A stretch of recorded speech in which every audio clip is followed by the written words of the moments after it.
Русские всегда отличались вот этой душевностью. Вообще, нужна она Вот уже пожив в Америке, я не могу сказать, что русские девушки на расхват. Все-таки любовь должна быть. Мужчины добровольно отказываются, они не хотят создавать семьи. Движет ими единственный страх, вот что ей только деньги от него нужны. Муж свалился мне на голову.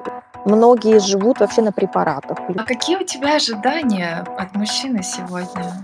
Вот какой он должен быть? Должна зависеть от мужчины, это 100%. А если ты не встретишь, мужчину, то семью ты создавать, просто так не будешь. Деньги, и без денег все равно никаких отношений не будет. Это горькая правда. Ну что, давай, давай Давай, начнем. на серии. Всем приветики, пистолетики. Это Аня из Америки, из солнечной Флориды. И это ее история, ее личной жизни и ее отношений. Что-то получилось, а что-то нет. И в этом видео она нам расскажет. Мы бежим быстрее.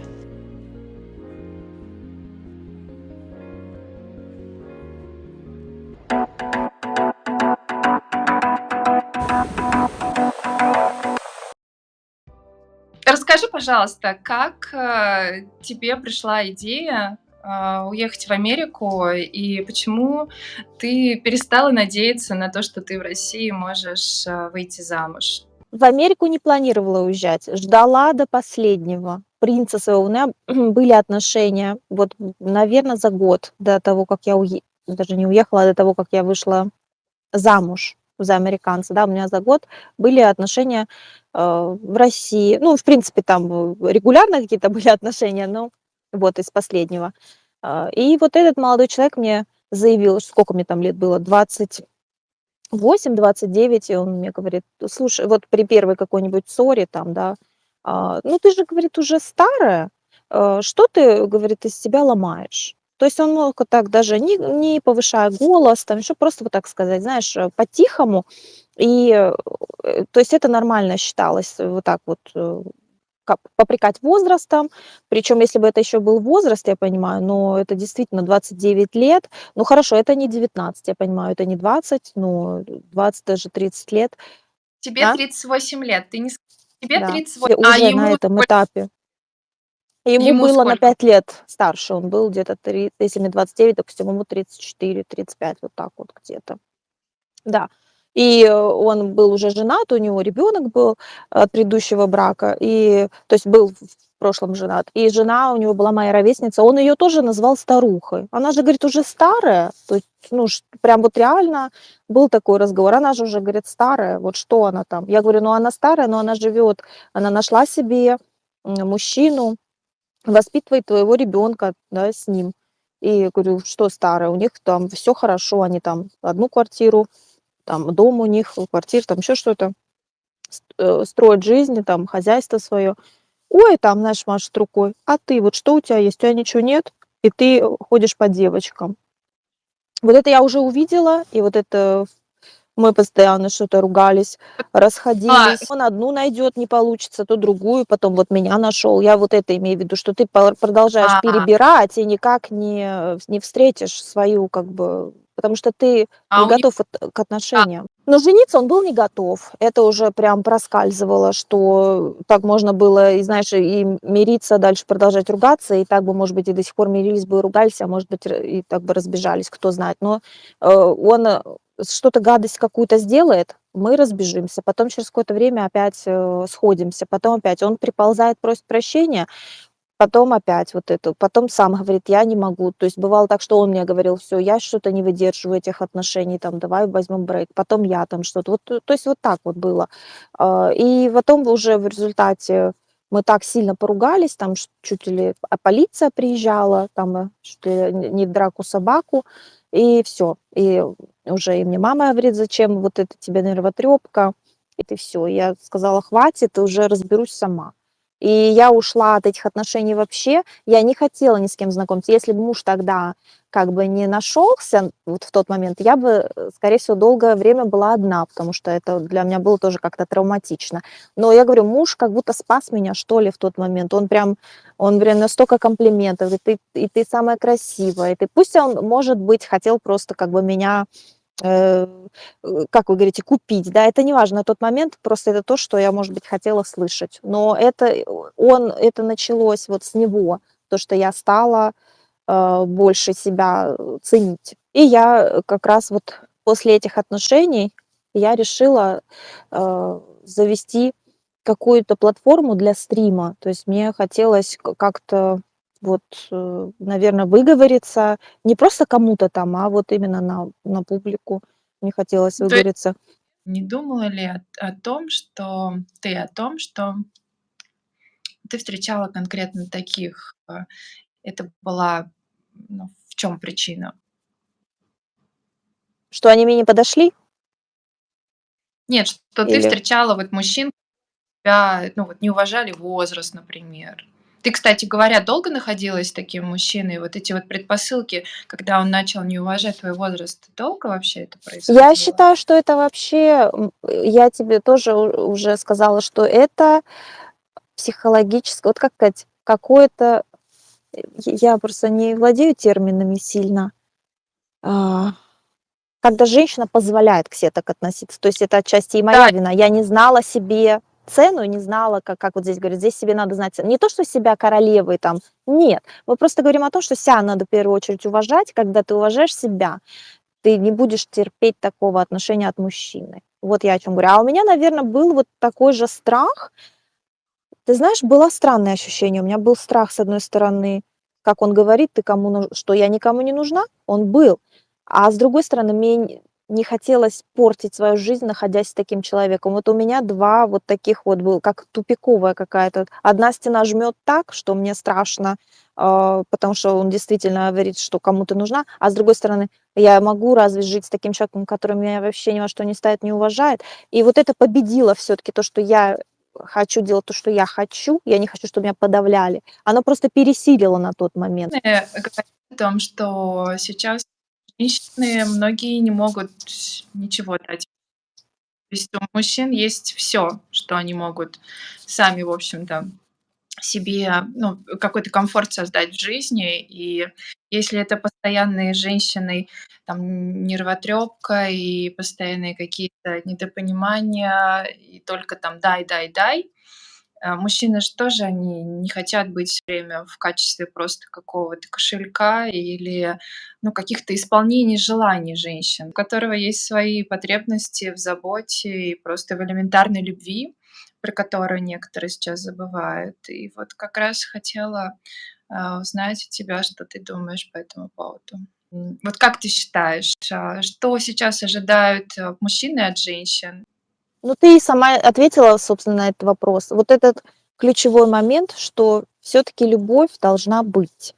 Мы можем в такую же позицию поставить женщину. Например, мужчина всегда думает, женщине нужно, они даже озвучивают это. Я это не беру из воздуха, и это все слышу от мужчин. Допустим, я хожу на свидание, ну, в прошлом ходила, и от них поступает одна и та же, скажем, одно и то же опасение, да, что я боюсь, что она у меня оттяпает половину состояния, там, дом, деньги будет тратить, там, сорить деньгами и так далее, что я обанкрочусь и так далее. Я не хочу. Очень много, многие мужчины ни разу не были женаты, нет детей, очень много одиноких мужчин. Мы про женщин сейчас говорим, ой, бедные женщины, там, нет кого рожать. На самом деле мужчины добровольно отказываются, они не хотят создавать семьи, движет ими единственный страх, вот, что ей только деньги от него нужны. Если вот женщину в такую позицию поставить, женщина может сказать, слушайте, ну а вам нужен от меня только интим, и все, вы же больше, потому что они приходят, они сразу начинают тебе наглаживать ручки, они сразу тянут свои клешни, там тебе шейку погладить, то есть ты меня трогаешь на первом свидании, я, значит, уже думаю о том, что кроме как вот получить то, что тебе физиологически нужно, тебе от меня ничего не надо. И мы можем поставить, если от мужчины, например, нужны только деньги, то от женщины нужен только интим. Все, потому что женщина, в принципе, ну, ей тоже нужен интим, но я имею в виду не в такой мере. То есть женщина более эмоциональная, и она как бы, ей от мужчины именно она ждет сильное плечо, тыл надежный, поддержку. Вот когда она уверена, что он о ней позаботится, тогда она может расслабиться и уже от этого интима получить удовольствие.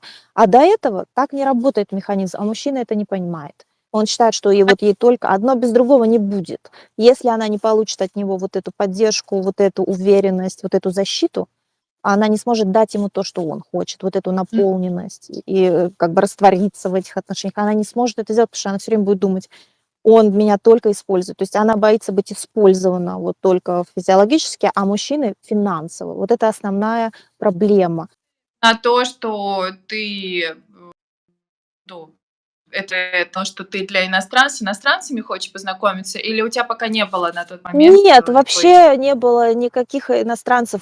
То, что я уехала в Америку, это вообще либо случайность, либо судьба. Я по-другому не могу сказать. То есть это вообще я не думала об этом. Я вообще не думала про этот континент. Я еще могла подумать, может быть, потому что я там ездила в Европу по учебе, там, и, может быть, когда-то можно поехать в командировку, там еще куда-то.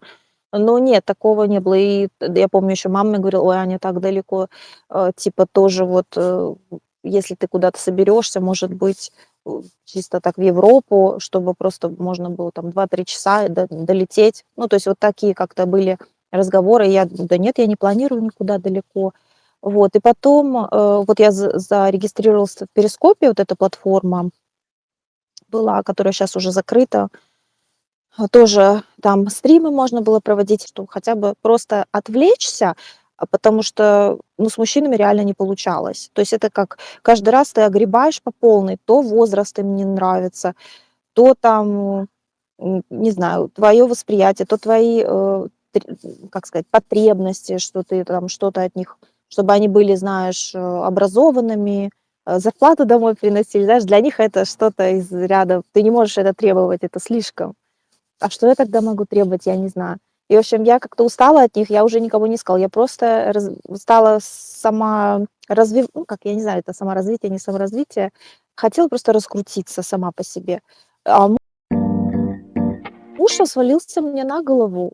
И там как-то я начала общаться с людьми, и через пару месяцев вот мой муж, он сам объявился. То есть я никого не искала, он просто мне написал, что девушка, я вас слушаю, но я, говорит, ни слова не понимаю, потому что вот я из Америки, говорит, как-то можно с вами пообщаться в других, там, в других соцсетях. И вот мы обменялись.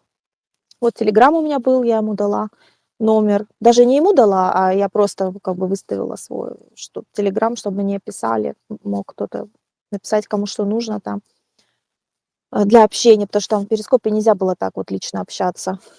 И все, и вот мы списались, и потом где-то за месяц общения, вот так по переписке, мы дошли до того, что мы хотим как бы ближе познакомиться. Ты Да. видела, как он выглядит, сколько ему лет? Тя это все устроило? Все, он мне все фотки прислал, рассказал про свою семью, там все, но он больше старался себя позиционировать как такой успешный мужчина. Все, что я с ним просто не буду никаких бед знать. Да, он меня как пытался немножечко подкупить, можно так сказать. Ну, это первый мой иностранец, и я вообще всегда встречалась с русскими, даже если они там из какой-то другой страны были, это были русскоговорящие. И, что дальше было? Ты, как вы дальше, построили свои отношения и как встретились с ним? Вообще тебе не было А страшно? Ой, мне Ты очень вообще часто задавали этот вопрос: "Аня, как ты решилась?" Все мои знакомые, вообще, наверное, все знакомые, я ни одного не знаю, кто бы не спросил: "Аня, а как ты решилась уехать?" Аня уехала из, Волгограда, когда ей было 32 года. Вот полностью я переехала в Америку, мне было 32 года. Как вы думаете, что страшнее? Вот нереализованная жизнь, остаться вот там, где ты не смог построить, или просто пойти на что-то новое и посмотреть, что у тебя там получится? Вот ты как бы выбираешь, наверное, из двух зол меньше, потому что и то страшно, и то страшно. А что? Ты это уже знаешь, ты здесь был, ты прожил здесь всю жизнь. Может быть, пора попробовать что-то новое? Вот уже пожив в Америке, я не могу сказать, что русские девушки на расхват. Это горькая правда. Это просто для мужчин. Вот мой муж был, например, 2 раза в браке с американками, и если у него не получилось, может быть, он подумал, я предполагаю, я точно не знаю, что с иностранкой у него будет больше удачи в этом вопросе. Может быть, он просто решил попробовать, я не знаю. Но я не вижу здесь, чтобы именно русские были на расхват, потому что мужчины тоже прошаренные, они все видят, они все как бы это они могут в уши, знаешь, вот это вот постоянно лить: "Ой, ты красивая", там это. Это они все делают для того, чтобы просто как вот от тебя расположить и все. Ну, на самом деле они как бы им хоть кого-то найти. Просто часто бывает, что, американским вот они американским женщинам они как-то не соответствуют, потому что здесь женщины очень независимые, все тут работают чуть ли не со школы, все сами зарабатывают, поэтому иногда вот, они как-то не очень американки ищут сами кого получше.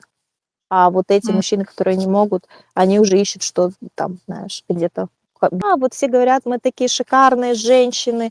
Я ничего против не имею, мы, конечно, шикарные, красотки, все, но когда ты приезжаешь сюда и здесь сталкиваешься, ты понимаешь, что для них шикарные все, кто им, знаешь, кто им улыбается. Как ты думаешь, почему сейчас такая большая проблема найти свою любовь, своего человека, и люди выбирают быть одни? Каждый ищет все-таки вот эту любовь, влюбленность, симпатию. Если ее нет, тогда мы постоянно будем биться лбами друг от друга, что мы хотим друг друга использовать, и все. Вот и это идет от того, что мы просто друг к другу не возникает вот это, знаешь, химия. Когда она возникает, у людей нет таких вопросов: для чего я тебе нужен, для чего ты мне нужна. Они начинают контактировать, и все, и дальше строить отношения. А когда у них не пробегает, не происходит вот эта искра, они начинают искать проблему друг в друге, когда просто нужно разойтись и искать дальше. А они продолжают друг друга обвинять в том, что ну не случилось химии, кто в этом виноват? Мы же не можем в каждого влюбиться, кого мы встретим. Разбалансировка. Сейчас вот как раз-таки этот баланс очень нарушен, да. Замечаю вот именно то, что многие одиночками живут, потому что они не могут никому навязать свое и не хотят на себя принимать проблемы другого или взгляды другого человека. Им проще обособиться и жить в одиночестве. Я считаю, мы просто встречаемся, и у нас не возникает правильного вот этого чувства, ощущения, вот этой искорки не возникает. И мы начинаем Ну, что-то додумывать там. Многие живут вообще на препаратах, люди. То есть они сидят конкретно на антидепрессантах. Это настоя страшно, это так прям необычно, но так и есть. И вообще многие мужчины, и я не знаю, как на каждый мозг действует, то есть на каждого человека это действует по-своему.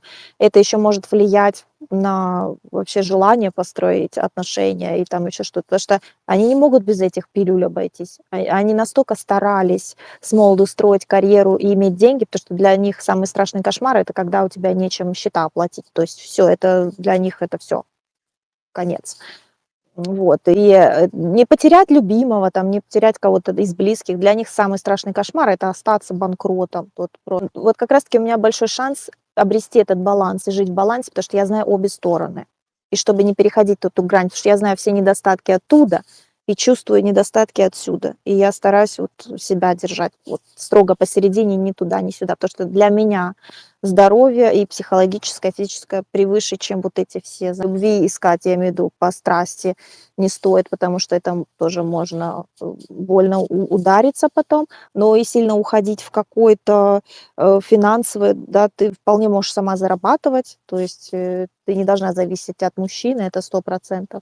Поэтому здесь можно тоже ослабить как-то немножко и найти что-то такое, знаешь, как раз-таки свой баланс. у вас была в какой-то момент идиллия, что потом произошло? Но идиллия была до моего приезда сюда, потому что мы друг друга не знали, и все говорят: "А как можно выходить замуж? Ты не знаешь человека". А я хочу сказать, что у вас нет шанса узнать человека, пока вы не будете жить вместе. Просто никакого шанса нет. И поэтому здесь всегда будет кот в мешке. Всегда. Вот мне просто, наверное, не очень повезло, а другим повезло, они приехали, всю жизнь живут. Но мы оказались разными людьми. А идиллия была, потому что всегда люди, когда очарованы друг другом, они додумывают, дофантазируют, кто это. То есть представляют, они не знают человека, но они любят вот этот образ, который они в голове создали. И я думаю, в большинстве случаев проблема в этом, что мы больше влюбляемся, наверное, в то, что не существует. Как-то в наш образ, вот этот в нашей голове, который мы сами себе там рисуем. А потом сталкиваешься, приезжаешь и думаешь: "Боже, кто это вообще?" Причем и он так, наверно, подумал, и я так. Мы вообще такие разные люди. Мы ни в чем не можем найти компромисс. Мы ни в чем не соглашаемся. Нам нравятся абсолютно разные вещи. Нас все раздражает друг в друге. Как жить, вообще непонятно. И Вот. как, как-то выясняли отношения? Да, выясняли, но если люди не подходят друг к другу, бесполезно выяснять отношения. Бесполезно. И к психологу ходили. И психолог сказал, что это все. То есть там была вообще психолог нас даже не стал мучить. остался в прошлом, что просто девочки, если вам предлагают замуж, конечно, выходите. Я, если бы еще раз прожить, я бы еще раз вышла. Я просто не представляю, что бы я там сделала с такими мужчинами. Я не говорю, что все такие, но я не встретила ни одного, который вот меня на руках носил. И вы развелись. Да, Чему скоропостижно. ты чему ты, наверно, была рада? Нет, для меня это был удар. Я же приехала, с таким, знаешь, когда мне обещали звезды с неба. Вот как раз вот я чё, если бы я здесь родилась, выросла, наверное, я бы по-другому все это воспринимала. А поскольку у меня был менталитет еще тот, что, боже, американский муж, как ты говоришь: "О, боже, американский муж". О, и все подружки такие были: "Боже, это американский муж". Как, типа, знаешь, а, American boy. Представляешь, у тебя была жизнь, а тут все, у тебя и муж иностранец, и ты переезжаешь в Да. Америку. Некоторые мечтают, об Америке, просто, хоть в багажнике как-нибудь, чтобы перевезли. Вот. Ну, в общем, я про Чтоб багажник еще ничего не знала. У меня в голове было, что, боже, я царица. Такая, знаешь, муж на руках носит. И тут он меня скидывает, так говорит: все, сама, я ничего ну, то есть все изменилось отношение, тут уже принцесса, не принцесса. И вот и такое осознание, что теперь мне придется, возможно, жить в багажнике. И мне так было стрессово, потому что я думаю, что если бы я хотела сама по себе в Америку, у меня бы не было такого стресса, и я бы, как ты говоришь, цеплялась там за все. А у меня был сильнейший стресс, и, господи, думаю, у меня прям думаю, уезжать обратно, опозоришься, как, вот знаешь, вот ты такая, реально мне было так неудобно. Думаю, господи, приехать обратно еще не успела, даже ничего как бы построить, и уже приедет, скажет: "Фу, позорище", знаешь, вот это вот у меня было такое. Ну, просто как-то как-то стыдно даже возвращаться. Мне кажется, многие такое чувство испытывают. Вот, и потом вот мне, наверно, понадобилось какое-то время эту ситуацию, э, принять. И уже, наверно, ну, может быть, только года через 2 я смогла как-то уже сама, то есть, жить своей жизнью. То есть уже не вспоминать, что случилось со мной там, как это, то есть вот уже перестраиваться начала. Вот этот менталитет, он, конечно, никогда не перестроится полностью, потому что я вот в позднем возрасте переехала, но все равно тебе легче будет здесь жить, если ты перестроишься, потому что нельзя с таким менталитетом, это тяжело. Вот. по поводу того, чтобы не зависеть. Вот раньше, вот поэтому домострой, да, что женщина обязательно должна была зависеть от мужчины, и таким образом сохранялись вот эти вот, крепкие отношения между мужчиной и женщиной.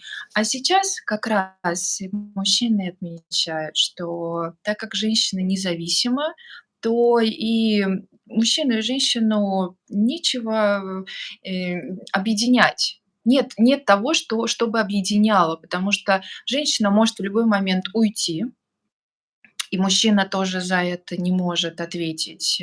Нет такого закона, который ну вот, например, вот представь, ты была бы мужчиной, ты бы, там много-много лет бы пыталась, какую-то карьеру построить, ты ее построила, все это, естественно, твои года, твоя жизнь, большой отрезок.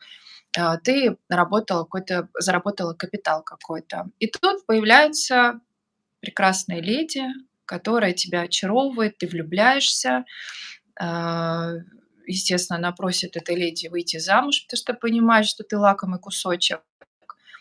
А потом, как сталкиваются обычно мужчины? Женщина понимает, что она мужчину этого не любит, и просто, чтобы побольше получить, либо развод, ну, либо вот так вот как-то вот там, не знаю, на стороне кто-то, например, есть. Ну, часто просто это развод, и вот так вот себе такую, уже нормальную жизнь за счет кого-то.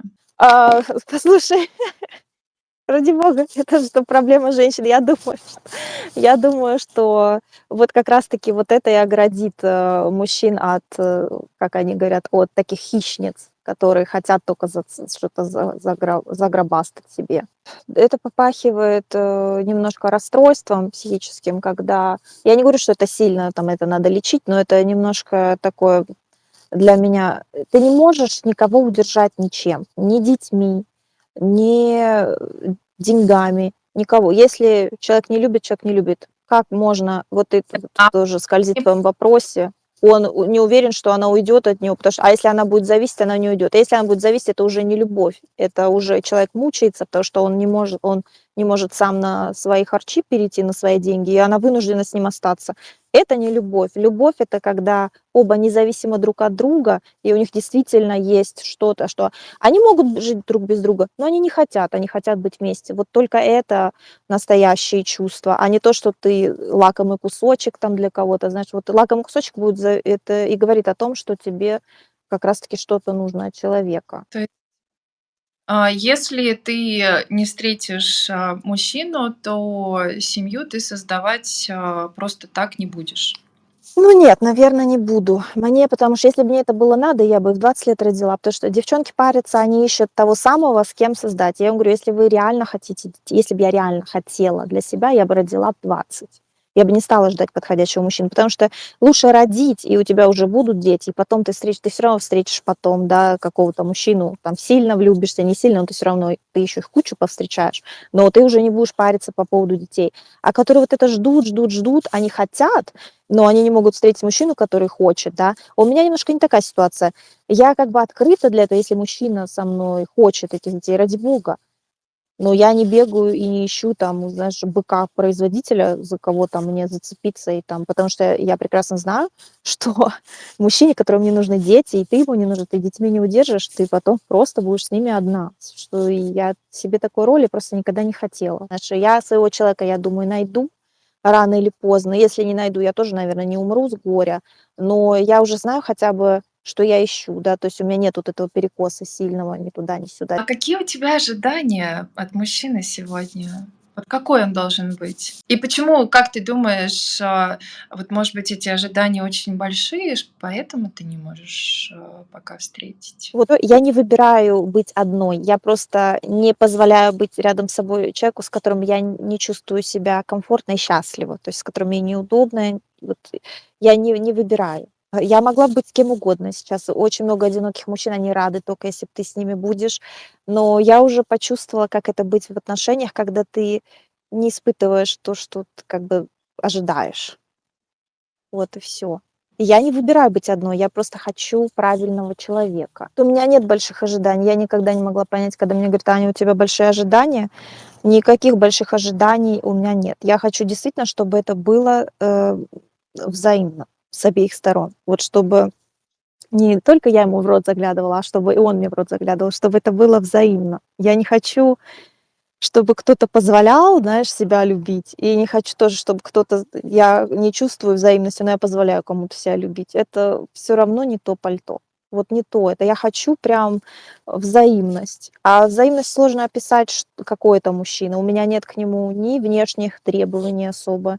Ну, по финансовым, просто чтобы нам было комфортно обоим жить, чтобы мы не нуждались, потому что нужда, она разрушает любые отношения. То есть с милым рай в шалаше здесь вообще не работает. Америка — это тут платить нужно за все, даже за воздух. Здесь не работает такое.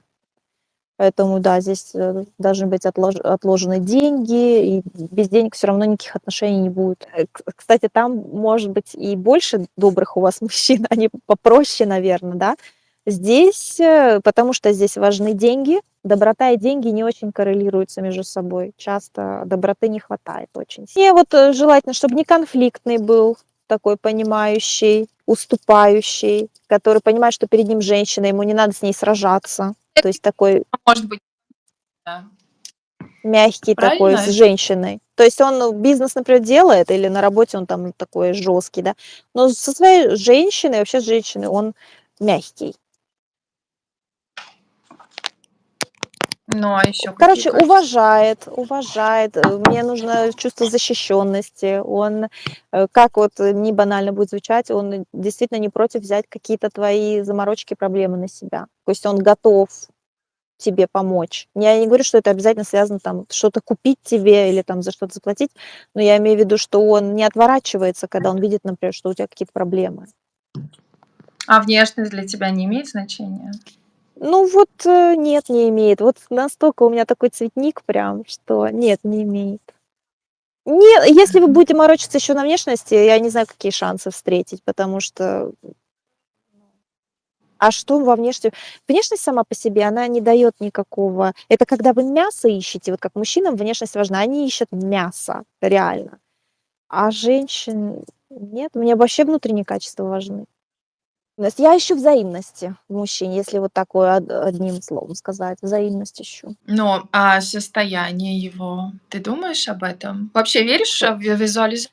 Э, Здоровое, если психическое, здоровое мне бы хотелось состояние его. Он, А в может быть, у чем? него будет состояние, дальше что с ним делать, с этим состоянием? Это состояние тебе не принадлежит. Важно женщине, кстати, понять, что его состояние тебе не принадлежит. Вот без этого ты сможешь как-то с ним строить отношения, тогда, может быть, стоит. А если ты только рот раскрыла на его там какие-то, ничего не получится. Ты обратно не собираешься, не скучаешь по России? Вот, я не скучаю. Здесь вот я как раз таки люблю, вот в этих условиях я могу сказать, что я вот себя люблю сейчас. Тогда у меня, видишь, я как-то падка была вот на такие, даже была юная такая, да, и падка была на такие оскорбительные всякие выпады. А сейчас мне хоть трава не растет, хоть ты, извиняюсь за выражение, обосрись тут в своих оскорблениях. Мне настолько, э, я просто кайфую от жизни и все. Поэтому, Ты нашла свое место. ну да, можно так сказать. Себя ты нашла, не место, а вот, когда тебе хорошо. Человеку должно быть одному в первую очередь комфортно, и уже можно тогда строить отношения. Если тебе самому некомфортно, всегда будет что-то тебя цеплять. Да, должно, как ты думаешь, вот, может быть, измениться или, может быть, ну, как-то, может быть, и мужчины, и женщины должны как-то по-другому посмотреть на ситуацию. Вот, Перебеситься, я думаю, они как должны перебеситься. А я думаю, природа, зов природы победит в любом случае, как ни крути. Что очень многие женщины зацикливаются. Пока, вот я думаю, 40 лет все таки это серьезный, возраст, когда, да, это не 20 и у тебя ограниченное время, но оно все таки есть. Мне кажется, все таки не надо сходить с ума. И если и главное принять четкое решение. Если ты хочешь ребенка, вон, значит, позвонила, пришла на свидание. Сделали дело, родила, все, какие проблемы? И ты дальше уже ищешь мужчину. Просто, они хотят все охватить сразу. Они хотят миллионера, они хотят ребенка, они хотят счастливую семью. А ты разберись сначала, что первее. Если хочешь ребенка, проблемы нет, возьми и роди. Просто у меня другое совсем. Это не на первом месте у меня и никогда не. Может быть, я потом пожалею об этом, но я не чувствую такого, понимаешь? Все таки я больше как-то к традиционным ценностям. Мне бы хотелось, чтобы у меня был нормальный супруг, ну, дети у меня спорный вопрос. Я не против. Я всегда как бы открыта к этой дискуссии. Единственное, что я могу сказать, именно конкретно для себя, вот как мать-одиночка сейчас с детьми, я себя не вижу вообще никак. То есть я никогда себя не видела и в будущем не вижу. Поэтому если что-то не заладится, конечно, может быть, это будет не то, что я хотела. А вот именно когда ты с мужчиной, вот полноценная семья, то да, мне это больше нравится идея, чем одиночество. Потому что одиночество, оно может быть тоже прекрасным, но оно все-таки тоже не должно быть сильно таким затяжным. Но именно тот факт, что ты знаешь, что абы с кем ты все равно не будешь счастлива, уже все опробовано, меня как-то вот это останавливает от такого волнения, потому что я знаю, что я так защищена сама, да, что никто, как говорится, никто не покушается на мое здоровье, там, на мои финансы, еще что-то, да, и я себя чувствую хотя бы, ну, как бы спокойно. А когда рядом с тобой не тот мужчина, да, или который тебе говорит, что ты вот уже возрастна или еще что-то, ты с ним все равно счастлива не будешь. Поэтому я по этому поводу не переживаю. Я не переживаю никогда, что со мной нет просто какого-то мужчины для галочки. надо Поэтому вообще? Вот многие люди так переживают по поводу этих отношений. Вот, может быть, просто расслабиться действительно и получать удовольствие от жизни, и суть оно в все том, чтобы потом. найти своего единомышленника. Суть в том, чтобы найти человека, с которым легко. А если вам сложно, ну, наверное, не получится отношений. Да, вы можете расслабиться, но до поры до времени все равно, мне кажется, это будет вас раздражать, вот это недопонимание. И рано или поздно все равно взорветесь. Видишь, у тебя тоже есть такое уже как бы подспорье в плане, что мужчина уже может не искренне к тебе, а вот, Да, знаешь, да-да, мужчина, например, однозначно. знаешь, Да, Аню, ты мне очень понравилась, а ты уже будешь думать так, а он может так же, как и мужчины думают, что конечно. если у него есть деньги, и женщина заинтересовалась, так она, может, заинтересовалась не им, а деньгами. А мужчины Нет, хотят, если чтобы он интересовались. заинтересовался мной, он найдет другие способы, если он хочет, да, приехать, их куча, и тогда можно там о чем-то говорить. И ты идешь навстречу мужчинам, которые вот изначально тебе не приглянулись, но ты приглянулась. Не иду. Я же говорю, я пробовала уже. У меня нет такого, что стерпится, слюбится. Бывают такие даже прекрасные люди, но я пустой человек буду, и они не будут со мной счастливы. М, Есть что-то такое, что ты бы изменила в своей жизни? Вот, если вернуться, знаешь? Думала, да, об этом. С одной стороны, всегда кажется, что вдруг, если ты повернешь по-другому, и жизнь бы была по-другому. А сейчас ты ловишься на мысли, что невозможно, скорее всего, невозможно было по-другому сделать, потому что ты и так выбрал лучший вариант, который мог бы быть. И, кстати, я даже не подумала, что это халат. Да? Это Халат. Я Мгм. недавно такой, просто что-то, знаешь, прибарахлиться решила. Смотрю, такой висит красивенький, пушистенький. Я думаю, раз, надо хватать. Я вот так всегда покупаю, знаешь, не то, что мне надо, а то, что надо схватить. Что-то красиво лежит. Ну, это горячая тема. Когда ты идешь за одним, а покупаешь совершенно другое, Ой, то, что меня вообще нельзя в магазин выпускать. Я ж всю зарплату там оставлю. Нельзя. Но я могу тебя порекламировать, вот Веруша. И тут такие, Ой, знаешь, тут слушай, женихов вагон. да. Так, Ну, девочки, главное не подходи, терять надежды. Не теряем надежды. С новых встреч. все будет. Да, не надо закрываться, главное. Одной, но открыто для как бы знакомств, для отношений, для общения. Давай, все. Пока.